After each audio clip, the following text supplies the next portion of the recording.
بے سکونی بڑھ جائے تو عبادت کا وقت بڑھا دو اور اللہ سے بات کرو اور اپنے دکھ کا مداوع کرو، اسی سے مانگو، وہی رحیم و کریم ہے۔ اور پھر تم اپنی دعاؤں سے جان جاؤ گے کہ اللہ سے بہتر تقدیر بدلنے والا کوئی نہیں ہے۔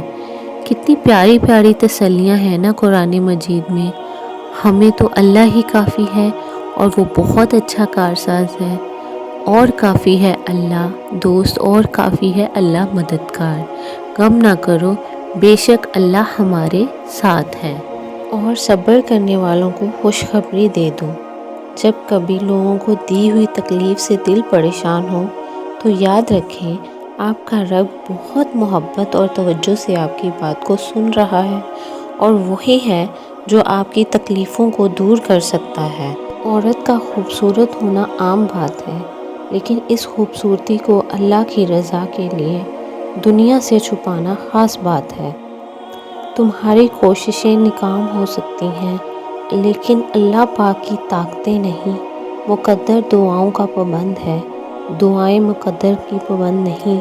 تب بھی مانگو جب قبولیت کی کوئی بھی وجہ باقی نہ رہے۔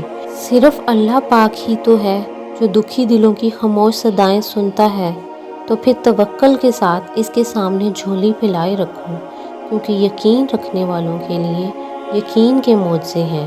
تمہیں بنانے والا تمہاری ضروریات سے کیسے بے خبر ہو سکتا ہے؟ تمہاری کہانی کا مصنف اللہ پاک ہے، اور اس سے بہترین مصنف اور کون ہو سکتا ہے؟ اور یاد رکھو کہ ایمان والے سب سے زیادہ آزمائے جاتے ہیں۔ اس آزمائش کے بعد ان دعاؤں کا قبول ہونا تم دیکھو گے جنہیں تم بلا چکے ہو۔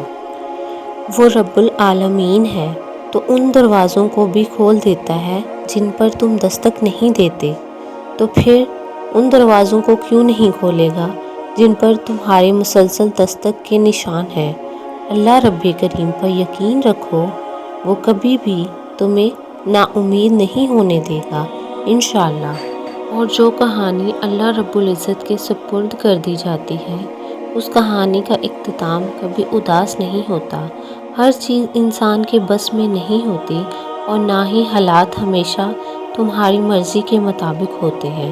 کبھی کبھی تمہیں ان لوگوں سے بھی ملنا پڑتا ہے جن سے تم ملنا نہیں چاہتے، اور ان لوگوں سے بھی بچھڑنا پڑتا ہے جن سے تم بچھڑنا نہیں چاہتے۔ زندگی کبھی کبھار تمہیں ایسے موڑ پہ لے آتی ہے جہاں صرف دو ہی راستے ہوتے ہیں۔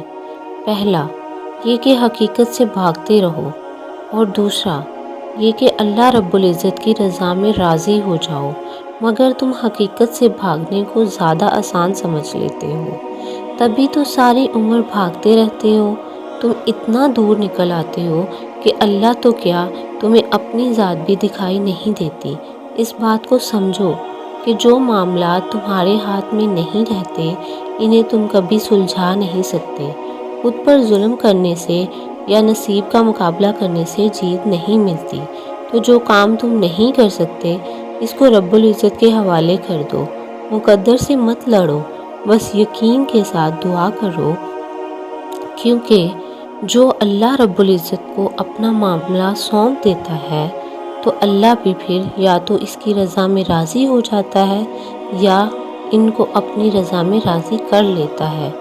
وہ پھر بگڑے ہوئے مقدر سنوار دیتا ہے اور ادھوری ساری کہانیاں مکمل کر دیتا ہے۔